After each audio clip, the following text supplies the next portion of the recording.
Yo, salut mes petits Mugiwara, j'espère que vous allez bien, c'est Chapeau de Pain, on se retrouve aujourd'hui pour la review du chapitre 182 de Nanatsu no Taizai, donc petite révélation pour l'occasion. Un chapitre qui a eu beaucoup de temps à sortir, donc elle n'a pas été traduite par la team Mangapédia, voilà, contrairement un petit peu à ce qui se faisait dernièrement, mais qu'ils ont un petit peu accusé un peu de retard. Et je remercie donc Jojo's, alors ouais, bon, je suis désolé, je me rappelle plus tout ton pseudo en entier. Donc je sais voilà, que t'as juste un pseudo donc, de Jojo, je crois que c'est Josuke, si j'ai pas de bêtises, voilà, que t'as une photo de profil, qui m'a mis un lien, donc c'était très sympa, je sais plus du tout dans quelle review par contre par rapport au chapitre 182, et donc qui avait été traduit par la team Scanemix, donc c'est vrai en plus que je vous avais parlé de cette team là au moment en fait où je parlais des différentes teams qui pouvaient reprendre Nanatsu, voilà, tous les différents mangas qui étaient arrêtés par la Japan Shin. C'est vrai que depuis j'ai oublié de checker leur site, et puis voilà, vu qu'ils faisaient pas des chapitres de manière très régulière, bah, moi c'est bien par rapport au 180 et puis même 182, on verra le 183, voilà, vu qu'il est censé sortir aujourd'hui en VF, il est déjà sorti en VUS. Et bah, en tout cas, c'était super sympa de me partager ça, et puis du coup, bah, je vais pouvoir vous faire la review. Donc voilà, remerciez bien tous Jojo dans les commentaires, de toute façon, je pense qu'il va pas manquer de se manifester. Bon. Alors petite donc review de la question, puis donc on va voir de quoi tout cela retourne. Donc un petit rappel des faits pour ceux qui n'ont pas, pour ceux qui n'ont pas lu encore le 182. Voilà, de toute façon je pense que vous êtes un petit paquet. Donc c'était arrêté au 180 avec le début du flashback, donc de ce qui s'était passé donc à Danafort avec Xaratras, avec Meliodas, et donc voilà avec Elisabeth qui était déjà présente dans les bras de Meliodas. Et donc on va voir de quoi tout cela retourne. Alors deux trois petites notes par contre avant de démarrer. Alors Elisabeth & Co se rendent. Puis là, désolé, je vais essayer de centrer ça un petit peu mieux. Se rendre dans les souvenirs de Meliodas maintenant, juste après la destruction de Danafort. L'histoire se poursuit. Juste un petit point, voilà, pour ceux qui ne seraient pas au courant, voilà, même si je l'ai pas mal dit dans les dernières vidéos. Donc je suis actuellement en déplacement, là, vous voyez un petit peu l'arrière-plan. Donc c'est pas la même chambre d'hôtel que celle où je me trouvais hier. Donc ouais, j'ai eu du bol de tomber sur une chambre d'hôtel où il y avait du wifi. Enfin, en même temps, j'ai fait un petit peu le faire aussi auprès de ceux qui sont avec moi. Enfin, voilà, je leur ai dit, attendez, je suis quand même youtubeur et tout, faut quand même que je sois un minimum. Quand même que je suis un minimum présent, voilà, même si c'est pas tip top non plus, mais bon, c'est pas très très grave, et donc on va regarder tout ça. Alors, donc les 4 épisodes spéciaux de la série, animée, donc au début en août à 5h, donc peut-être que je serai rentré à ce moment-là, pourquoi pas, on verra bien. Le Chevalier Sacré, la Princesse, un bref monde rapide. Donc, pour ceux qui se poseraient la question, je rentre peut-être dans 3 semaines minimum, de 4 à 5 semaines, 5 semaines grand maximum, ne vous inquiétez pas, je vous tiendrai au jus. Donc voilà, il y aura un décalage donc, pour les reviews par rapport au temps de sortie, donc voilà, j'enregistre cette vidéo le lundi, j'espère qu'elle pourra être en ligne plus tôt, mais ça m'étonnerait. Voilà, j'ai déjà d'autres vidéos à uploader avant, donc notamment le dernier chapitre de Boruto et puis Dragon Ball Super. Et puis comme c'est des vidéos qui sont assez longues, enfin voilà, notamment, je crois pour DBS, j'ai fait plus de 30 minutes, enfin voilà, je suis censé faire des vidéos plus courtes, mais bon, bref, voilà, de toute façon, vous savez bien que j'ai souvent tendance à un petit peu radoter, mais là en plus c'était intéressant pour DBS, voilà, je vous tease un petit peu en même temps si vous n'avez pas encore vu la vidéo, où j'aborde donc certains points par rapport à la théorie donc du principal antagoniste de l'arc actuel, pour ne pas le nommer. Alors on est parti donc avec la page numéro 1, avec donc Elisabeth qui déclare: pourquoi est-ce que Sir Meliodas ressort de ce Danafort détruit avec ma version jeune. Donc ouais, Elisabeth qui est présente dans le passé avec Zaratras, dans la conscience de Meliodas, voilà, dans son esprit, regarde un petit peu ce qui s'est passé dans le passé, mais ils ne peuvent pas interférer. Donc je ne sais pas, il ne m'a jamais dit ce qui s'est passé ce jour-là, donc lui dit Zaratras. C'est vrai, je me souviens exactement comment il avait réagi lorsque j'ai tenté de lui parler, donc ajoute Zaratras. Tes blessures sont graves, tu dois rapidement recevoir des soins, je vais m'occuper de cet enfant. Pourtant, donc là on voit le Zaratras du passé, pas le Zaratras actuel qu'avec Elisabeth. C'est assez perturbant. Donc ne le touchez pas, lui dit Meliodas. Voilà, avec Zaratras qui essaie de toucher la petite. Donc ne vous avisez surtout pas de poser vos mains sur ma femme. Oh là là. Donc déjà à l'époque elle était en mode un petit peu défenseur, berserker et tout. Voilà, c'était assez ouf. Et donc voilà, déjà on voit qu'il la protège comme la prunelle de ses yeux. Donc Zaratras lui dit ta femme. Et donc Sir Meliodas, pense Elisabeth, dit Elisabeth, pardon. Donc on voit Hawk aussi qui regarde un petit peu tout ça. Et donc on va voir page suivante. Le roi de ce royaume possède une magie appelée vision, qui lui permet de voir l'avenir, donc certainement le roi du royaume de Danafort. Et donc, on voit donc le Zaratras du passé et le Meliodas du passé qui sont en train de converser. Et Zaratras qui lui dit: et sa majesté avait prédit que ce bébé que tu as amené avec toi le jour de la destruction de Danafort deviendrait sa 3e fille. Donc il veut adopter Elisabeth. Ah, alors ça veut dire que c'est pas sa fille légitime au roi Baltra. Ah bah alors là, ça c'est du scoop ça. La reine s'est complètement éprise de cet enfant. Donc je vois, lui dit Meliodas, mais à la condition qu'il m'engage. Donc voilà, qu'il veut bien rester, qu'il veut bien lui confier donc la petite. Et donc, eh bien, donc je suis désolé, mais nous avons déjà des nourrices. Ce n'est pas ce que je voulais dire. Je veux être engagé en tant que chevalier sacré. Et donc c'est Zaratras qui fait quoi et tout. Enfin, il est un petit peu surpris. Et donc ouais, tu comprends un petit peu mieux l'histoire de comment tout cela s'est passé. Et donc Zaratras qui est en train de se marrer. Moi, voilà, je vais pas le faire aussi fort que lui. Et donc, qui dit pas mal ton rire, mon vieux. Ah, donc Zaratras du présent, là, je pense que ce sera plus simple pour vous de comprendre. Ah, je crois que cela rentre dans le top 3 de mes moments les plus embarrassants. Ah bah ça, tu m'étonnes. Donc on va Meliodas qui regarde les différentes armes, donc que ce soit les épées, les haches, enfin, c'est plus une épée qui saisit. Zaratras du passé qui lui dit... pardon. Meliodas qui lui dit cela suffira, que dis-tu d'un petit duel? Et donc Zaratras du passé qui lui dit que tu sois un enfant ou non, si tu tires une épée face à un chevalier sacré, tu dois être prêt à souffrir. Donc ouais, à l'époque, il savait pas, on va dire un petit peu tous les pouvoirs qu'il avait. Et Zaratras s'est retrouvé vraiment dans une sale situation avec Meliodas qui commence à manifester ses pouvoirs de démon et puis à dégainer. Donc voilà, il lui a vraiment planté l'épée à ça de la nuque. Voilà, c'était quand même assez abusé. Et puis donc Zaratras, je capitule. Donc voilà, il a vraiment one shot, c'est le cas de le dire. Alors page suivante, les intentions meurtrières que j'avais ressenties ce jour-là étaient inhumaines, presque démoniaques. Donc c'est Zaratras qui parle. Mais ses yeux, il n'y avait pas une once de malveillance dans son regard. Tu t'étais pissé dessus, hein, Zara, donc elle lui dit ok, et donc j'imagine. Donc bah, Elisabeth qui est un petit peu embarrassée par rapport à tout ça. Maintenant que c'est à partir de là, je pense que l'amitié a commencé à naître entre Meliodas et puis Zaratras, puis donc là on voit Meliodas en train de jouer avec Elisabeth quand elle était toute petite. Grâce à justement, bah, c'est peut-être par rapport au pouvoir de déesse et d'Elisabeth, voilà, je pense que j'interprète un petit peu ça. Voilà, je m'attarde un peu sur ce point-là, vu qu'elle n'est pas la fille, on va dire, légitime du roi Baltra, enfin, ça, visiblement en tout cas après, là, avec les révélations qu'on nous apprend. Et donc, bah, ça serait pas étonnant, vu qu'on sait qu'elle a les pouvoirs du clan des déesses, que c'est possible que ce soit une des filles du clan des déesses, tout simplement. Voilà, ça serait quand même, c'est pas possible alors qu'elle soit elle-même une déesse. En tout cas, j'espère qu'on apprend un petit peu plus par rapport à ça dans le chapitre aussi, puis dans le chapitre voilà, qui sortira aujourd'hui. Enfin, j'espère qu'on l'aura aujourd'hui en VF. Alors, grâce à ma recommandation, donc Zaratras du passé qui continue, et mon sou d'approbation, il a pu se présenter à la famille royale et a été promu chevalier sacré pour pouvoir veiller sur vous, Lady Elisabeth. Comme quoi, ça date pas d'hier qu'il veille sur elle. Vous ne vous en souvenez sûrement pas, mais lorsque vous étiez une enfant, vous étiez très attaché à Sir Meliodas. Donc je l'étais, donc déjà à l'époque et tout, oh, c'est mignon tout ça. Oh, elle me fait un gros bisou et tout, oh, c'est mignon. C'est un peu plus tard que Sa Majesté a prédit leur arrivée. Ah, et donc on va voir ça tout ça en détail. Donc page suivante, avec le roi Baltra, donc les 7 péchés capitaux deviendront les gardiens du royaume de Lyonesse. Donc je vois ce que je vois, je n'ai aucun contrôle sur les visions. Ah, donc il avait déjà prédit un petit peu les différents, enfin en tout cas les 7 péchés capitaux. Et donc Zaratras qui lui dit, je n'y crois pas, c'est complètement ridicule, comment est-ce possible? Bah lui encore plus vu qu'il était le chef de sa garde royale. Donc ne vous inquiétez pas, roi Baltra et ô grand capitaine des chevaliers sacrés. J'ai déjà étudié cette prophétie que vous avez eue et je les ai déjà tous sélectionnés. Qui êtes-vous? Donc on va le dire roi Baltra et puis Zaratras. Ah bah on l'a reconnu, enfin je pensais avec son aspect, surtout que ça faisait longtemps qu'on l'avait pas vu, bah c'est Merline. Enfin en tout cas ça a vraiment l'air d'être elle, enfin, je vois pas qui d'autre ça peut être. Donc les prophéties du roi sont vraiment puissantes, Meliodas. Sans sa vision comme guide, trouver les 5 autres aurait été impossible. Donc voilà, déclare Meliodas, les 2 derniers sont... Alors, est-ce qu'ils étaient déjà un petit peu réunis tous les 7, enfin, même s'il n'y a que Meliodas et Merlin, en tout cas peut-être c'est les 2 premiers, ouh, voilà, dans une tenue encore plus sexy comme jamais. Donc bien évidemment, vous et moi, voilà, lui dit Merlin, voilà, ou Merlin, on l'appelait encore une fois comme vous voulez, et on voit des chevaliers sacrés, enfin en tout cas ou des gardes royaux qui disent, donc qui est-ce, comment a-t-elle pu arriver jusqu'ici, quel incroyable, insondable pouvoir magique.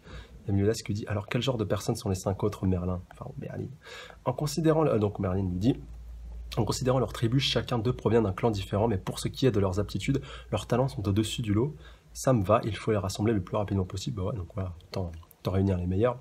Et il ajoute, alors il est temps que les péchés détruisent les commandements. Ah bah là, déjà à l'époque.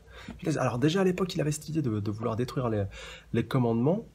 Donc peut-être qu'il sait, enfin voilà, de toute façon il le savait vu qu'il était en train de l'ancien leader des commandements, et donc bah, son turnover entre guillemets, voilà, son ralliement à la cause des Taizai ou même à la cause des chevaliers sacrés ou même à la protection d'Elisabeth. Voilà, je pense qu'il a dû se passer quelque chose au moment où tout simplement le clan des 10 commandants affrontait le clan des déesses. Elisabeth est un petit peu au milieu de ça, je pense que c'est pas impossible que ce soit Elisabeth qui a été la personne qui permet à Meliodas de faire son turnover. Donc là, je vais partir un petit peu en théorie, mais je pense que c'est pas impossible que, donc voilà, un petit peu pour les commandements, ils avaient pour mission d'éliminer tout le clan des déesses, mais qu'à un moment donné, bah, ils se sont retrouvés sur la route d'Elisabeth, voilà, Elisabeth qui était sûrement une fille, voilà, du clan des déesses ou une déesse elle-même, en quoi c'est pas impossible. Et donc Meliodas, voilà, qui est quand même pas un barbare, qui a quand même un minimum de cœur, quand il a vu cette petite fillette, voilà, un petit peu voilà, qui se mettait sur sa route, bah, il a pas pu la tuer, enfin voilà, c'est pas lui, de toute façon ça a jamais été son style, et donc bah, simplement je pense qu'il a décidé de s'interposer pour pouvoir la bloquer, ou alors Elisabeth avait une magie extrêmement puissante, extrêmement pure, extrêmement comment on pourrait qualifier ça, enfin même le clan des déesses même de manière globale, Et donc, tout simplement, Méliodas, en voyant Elisabeth, a peut-être ressenti une projection du pouvoir d'Elisabeth sur lui, ce qui a fait que ça l'a purifié, tout simplement, ça a purifié son côté un petit peu perverti, son côté commandement, et donc ça lui a permis tout simplement de récupérer un petit peu ses esprits, et d'avoir donc, de retrouver un petit peu son libre arbitre, voilà, pas tout simplement de se mettre martel en tête à éclater les commandements, même s'il l'avait peut-être déjà avant, mais voilà, je sais pas si vous voyez un petit peu ce que je veux dire, mais au moins, voilà, de lui purifier l'esprit, de lui ouvrir un petit peu l'esprit, de pas, voilà, d'être pas aussi obtus, je suis un commandement, je vais massacrer quand les déesses, je vais massacrer tout le monde, là, non. Là, au moins, ça lui a permis de faire sortir le bon qu'il y avait en lui. Voilà, j'espère que maintenant, c'est. En tout cas, je pense, voilà, c'est mon avis par rapport à ça. J'espère que vous m'avez compris. Ah, donc, Elisabeth continue alors. Que les péchés détruisent les commandements. Donc, voilà, elle a un petit peu été étonnée par la révélation. Donc, c'est pas possible. Donc, voilà, déjà à l'époque. Et donc, exactement, les dit Elisabeth, le dit Zaratras. À cette époque, je ne comprenais pas de quoi ces deux-là parlaient. Mais maintenant, tout est clair. Bah, tu m'étonnes. Et donc, les 7 péchés capitaux, donc voilà, Ban, Diane, Méliodas, Merlin, Gaozer, enfin voilà, Gaozer qui était aussi un commandement à la base, Escanor, voilà, et puis King. Les 7 péchés capitaux sont ceux qui ont été minutieusement choisis dans l'optique de détruire les 10 commandements de la tribu des démons. Donc voilà, déjà à l'époque, même si c'est dommage qu'on n'ait pas vu les 7 affronter littéralement les 10 et puis même voilà, tous les commandements de manière globale. Mais en tout cas, voilà, c'est bien, même si on l'avait déjà dit, je l'avais déjà un petit peu pensé par le passé, que justement les commandements avaient été, voilà, que l'affrontement entre commandements et Taizai avait été un petit peu prédestiné, devait avoir lieu, et c'est pour ça que je trouvais ça vraiment dommage qu'aucun Taizai décide de se pointer pour aller aider tout simplement Meliodas, même si voilà, c'est pas sa nature de démon et tout, mais bon, c'est quand même dommage, à part Ban, qui a fait le déplacement, bon, Merlin qui n'était pas encore là, mais bon, voilà, je trouvais ça un petit peu addicteur par rapport à Taizai, et j'espère que ce point-là pourra être rectifié un petit peu plus tard, lorsqu'un nouvel affrontement surviendra et puis surgira même de manière globale. Alors quoi encore, donc déclare Hog, donc je crois qu'ils ont été portés dans une autre parcelle, enfin dans une autre séquence de mémoire. Ça me fait penser un peu à Animus dans Assassin's Creed. Voilà, pour ceux qui ont joué au jeu, je pense que vous voyez un petit peu de quoi je veux parler. Donc voilà, avec ce pouvoir qui permet un petit peu de fouiller l'esprit. Enfin, c'est pas vraiment un pouvoir, c'est une machine qui permet donc de replonger dans l'ADN. Dans l'ADN d'une personne, donc voilà, qui permet de voir toute la vie de ses ancêtres, et ben là ça fait un petit peu penser à la même chose. Zaratras qui déclare: Sire Méliodas, vous êtes vraiment un jeune homme, donc là ils sont en train d'échanger des shoppings de bière. Vous êtes vraiment un jeune homme étrange, je veux dire, vous avez un visage si juvénile, cependant vous agissez comme un. Ah donc, oh, votre visage est rouge comme une betterave, comme une betterave, c'est assez rare, vous buvez rarement et je ne vous ai jamais vu sous, ben vous l'êtes là, et donc voilà, les deux vraiment qui sont là, torchés, chiffon, carpette, voilà, pour reprendre une expression bien connue, et donc Zaratras qui ne tient pas du tout l'alcool vu qu'il n'a bu qu'un verre, donc il pourrait pas être le compagnon de beuverie de Ban, voilà, d'autres personnages, donc il a englouti toute la cargaison, c'est pareil, donc voilà, Méliodas qui tient vraiment bien l'alcool, ça fait 3000 ans, que je n'avais pas été aussi bourré, donc voilà, déclare Méliodas. Donc 3000 ans, c'est un temps long pour enfin se débarrasser de cette malédiction. Donc malédiction, donc voilà, se dit Elisabeth. Alors peut-être la malédiction liée au clan des démons. Donc 3000 ans, lui dit Zaratras. Aucun humain ne peut vivre aussi longtemps. Enfin, même les fées ou les géants ou encore les légendaires déesses ou encore un démon pour ce que ça vaut. Et donc pathétique, vieux, vraiment pathétique. Dit Hawk à Zaratras, donc ouais, qui est un petit peu gêné. Et donc Zaratras du passé, donc ouais, qui dit un petit peu en parlant comme ça et tout. Donc il dit: si c'est vrai, tu es un cas unique parmi 1 million de personnes, mais là, donc voilà, par rapport aux propositions qu'il lui faisait. Donc moi, si c'était moi, je pourrais pas faire face à un truc pareil. Si je peux pas mourir de moi-même, je trouverai quelqu'un d'autre pour me tuer. Ah ouais, quand même. Donc j'ai déjà essayé, donc ouais, lui dit Méliodas. Et donc, donc ouais, Elisabeth qui est un petit peu gênée, la malédiction ne le permet pas. Ah, alors attendez, est-ce qu'à cette époque-là, il était vraiment immortel, mais que maintenant, enfin voilà, au moment où en fait, où il a été entre guillemets un petit peu planté par punaise, punaise, genre, ça fait à peine quelques scans qu'on n'a pas vu son nom. Voilà, j'ai déjà un petit peu zappé son blast. Donc voilà, bien entendu, Estarossa. Alors, est-ce qu'à cette époque-là, il était vraiment immortel et pouvait pas se faire planter tous ses cœurs, ou même encore maintenant, il est encore victime de cette malédiction et il n'est pas vraiment totalement mort. Il y a peut-être un moyen de le rappeler. On va voir tout ça. Ok, lui dit, qu'est-ce qu'il veut dire? Donc peut-être que cette malédiction lui interdit de mourir. Et donc on voit Méliodas qui est en train de regarder la lune. Donc une tempête approche, donc ouais, qui est déjà un peu en train de pressentir tout ça. Et donc nous sommes de nouveau dans le palais, donc voilà, renouveler la mémoire. Donc Yo, Elisabeth, donc Sir Méliodas, alors tu n'arrives pas à dormir. Donc voilà, donc Sir Méliodas, arrivez-vous vraiment à me voir? Donc voilà, il est vraiment en face d'elle. Ah, donc voilà, Méliodas qui passe à côté de lui, donc non, il s'adresse pas à elle, il s'adresse peut-être à elle plus petite. Donc voilà, il a retrouvé la pitchounette, voilà, qui était toute petite avec son petit nounours. Ah, donc bah, la vraie, enfin la Elisabeth du présent doit être un petit peu déçue. Donc Méliodas, vous allez partir loin pour le travail demain, c'est ça? Donc elle lui dit à la petite, donc ouais, vous reviendrez vite pour voir Ellie. Je pense que c'est son petit nounours. Donc oh, c'est ça qui t'inquiétait? Mais non, il t'inquiète pas. Donc j'ai confiance en vous. Au fait que vous reviendrez à moi, peu importe comment. Je te promets que peu importe où je me trouve, je reviendrai toujours vers toi en vie. Oh, c'est si triste. Oh, et là pour Elisabeth, donc il se retourne, et donc à la fin de cette mémoire, et donc je crois qu'ils vont retourner dans le présent, enfin qu'ils vont retourner au Boar Hat. Et donc, alors, donc voilà, ils sont ressortis de sa mémoire. Il semble que l'on soit enfin revenu. Lady Elisabeth, vous allez bien?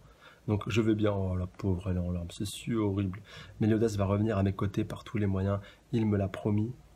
Donc on voit qu'elle est vraiment en train de pleurer sur son corps. Et donc, alors attendez, on a une petite... alors attendez, qu'est-ce que c'est? C'est Méliodas, à l'intérieur d'une sorte de grotte. Attendez, on va voir page suivante. Alors, bienvenue au purgatoire. Eh bien, as-tu des idées, des opinions à partager? Tu as énormément de temps libre ici, alors prenons notre temps et ayons une longue et profonde discussion, Méliodas. Méliodas est toujours là pour la promesse qu'il a faite à Elisabeth. Il arpente le chemin de sa résurrection. Donc ça va pas être possible. Donc voilà, lui répond Méliodas par rapport à cette discussion. Ça veut dire qu'il va avoir pas mal de choses à faire. Alors pour ceux qui se poseraient la question, qu'est-ce que c'est le purgatoire? Voilà, une sorte de mot qu'on a déjà entendu 2-3 fois mais qu'on connaît pas. Alors encore une fois, les puristes me corrigeront dans les commentaires. Mais dans la religion, si je dis pas de bêtises, catholique ou chrétienne, c'est l'endroit où, si vous voulez, où les âmes des défunts se rendent avant d'aller soit au paradis, soit en enfer après la mort. Enfin, je crois plus le paradis, vu que l'enfer, ce serait plus justement le purgatoire, si vous voulez, après la mort. C'est un petit peu l'endroit où tu vas te faire absoudre de tous tes péchés, un petit peu de tout le mal que tu accomplis sur cette terre. Là où vraiment tu vas te séparer, te délecter de tous tes péchés pour pouvoir ensuite aller au paradis. Voilà, c'est un petit peu la zone de turbulence, si vous voulez, pour la personne. Donc après qu'elle soit décédée, mais voilà, c'est un endroit où on se rend que pendant un temps. C'est pas un endroit où on se rend, je crois, éternellement, mais c'est quand même un passage obligatoire. Enfin, pardon, je pense pour les personnes pieuses après la mort. En tout cas, vraiment pour les personnes mauvaises, pour qu'ils puissent, si vous voulez, un peu se purifier de tout le mal qu'ils ont fait. Et bah là, c'est totalement logique pour le cas de Méliodas, vu qu'il a un petit peu des pouvoirs de démon. Enfin, vu qu'il est un démon d'ailleurs, même de par sa nature, et bah donc il va devoir régler un petit peu ce problème-là, un petit peu se purifier, s'absoudre de tous ses pouvoirs. Enfin, je pense, en tout cas, voilà, si on suit un petit peu la logique, quoi, qu'on fait un bon parallèle pardon, entre les deux cas de figure. Et donc, il va devoir passer cette épreuve du purgatoire pour pouvoir réussir pourquoi pas revenir. Voilà, parce qu'après le purgatoire, c'est un petit peu la zone qui se trouve entre le monde des vivants et le paradis. Donc peut-être que justement à partir de ce moment-là, il pourra réussir à revenir. Voilà, ce serait quand même assez intéressant de voir tout ça. Et comme il le précise, voilà, il n'a pas trop le temps, mais il va quand même se passer pas mal de choses. Et à suivre donc dans le chapitre 183, zone de danger. Donc on a une petite note sur le côté, on va quand même être intéressant à décrypter. La scène est passée des souvenirs au présent, mais Méliodas est tombé dans le purgatoire où il rencontre une menace inconnue. Donc je pense bien entendu que c'est le clan des déesses qui doit se trouver dans cette zone du purgatoire. Et donc qui va devoir un petit peu mettre les choses au clair par rapport à ça. Même c'est vrai que c'est pas du tout mentionné que c'est le clan des déesses, mais je pense qu'il y a de fortes chances que le clan des déesses soit mêlé, soit lié directement à sa résurrection. Et j'ai hâte de voir justement comment tout ça va évoluer dans les prochains chapitres. Donc le chapitre qui se termine là-dessus. Donc pas mal de points intéressants encore une fois dans ce chapitre aussi. Hâte donc de lire le suivant qui j'espère on pourra voir un petit peu plus tôt. Donc il nous a permis de terminer un petit peu cette partie du flashback, nous a permis de voir un petit peu la naissance des Taizai, même si on n'est pas vraiment rentré dans le détail, mais voilà, on a vu un petit peu comment tout est passé. Et surtout l'origine d'Elisabeth, enfin voilà, c'est vraiment le gros scoop de ce chapitre là, vraiment je m'y attendais pas du tout. Enfin, désolé si j'ai pas commencé à sauter un petit peu en l'air et tout, enfin, je peux pas trop me le permettre, mais vous inquiétez pas, voilà, je suis bien surpris et choqué, voilà, comme vous pouvez vous en douter. Je vais mettre un petit peu de temps à digérer, même si j'ai commencé un petit peu à théoriser et puis à donner des interprétations par rapport à tout ça, mais vraiment hâte de voir comment tout ça va être exploité et puis développé, et surtout hâte qu'on en apprenne plus, parce qu'au final on ne sait pas quelles sont ses origines, mais elle n'est pas ni la fille donc, voilà, de la reine, ni la fille donc, du roi Baltran, en tout cas pas génétiquement. Donc voilà, même ses frangines, Véronica et puis Margaret, si je dis pas de bêtises, la question d'entre frangines, c'est pas ses sœurs de sang. Donc après, peut-être qu'elle aussi, enfin je sais pas si ça a été mentionné je crois pas que c'était mentionné dans le chapitre aussi, ou même dans les précédents, qu'elles n'étaient pas les filles biologiques du roi Baltran. Donc c'est quand même assez intéressant de regarder ces points-là. Mais en tout cas, voilà, ça m'intéresse son frangine par frangine de cœur, mais qu'Elisabeth, elle est vraiment une fille à part. Et donc que déjà depuis toute petite, Méliodas donc la protège, mais il nous manque une petite partie, si vous voulez, la rencontre, parce que voilà, là on a débouché donc à ce point-là au chapitre précédent, Méliodas avait déjà Elisabeth dans ses bras, et donc avait déjà fait défection des 10 commandements. Et ce qui nous manque, c'est cette petite parcelle entre sa fin, si vous voulez, du leadership des 10 commandements, au moment où il protège donc Elisabeth. Voilà, il nous manque un petit peu une petite partie de l'histoire qui, je pense, apparaîtra à un moment très important. Donc voilà, quand on avancera encore un petit peu plus dans cet arc des 10 commandants, enfin c'est même plus un arc là maintenant, c'est une saga en plusieurs parties. Donc avec la première partie du combat et la mort de Méléas, et puis maintenant le monde un petit peu du passé, puis surtout de la rédemption et puis du retour. Voilà, même si je pense que ça va prendre un petit peu de temps. Enfin, j'espère que ce sera pas trop rapide non plus, mais quand même ça fait pas mal de choses et ça permet encore une fois de développer un petit peu plus le background et puis l'histoire de Méléas et d'Elisabeth, et surtout d'apprendre que les deux sont directement liés depuis tout simplement depuis tant d'années, depuis le début, enfin depuis qu'Elisabeth est venue au monde, en tout cas visiblement, enfin, en tout cas après ce qu'on a vu, et surtout aussi avec Zaratras qui était un petit peu là depuis le début, et qui au début, même si c'était un petit peu réticent par rapport à Méléas,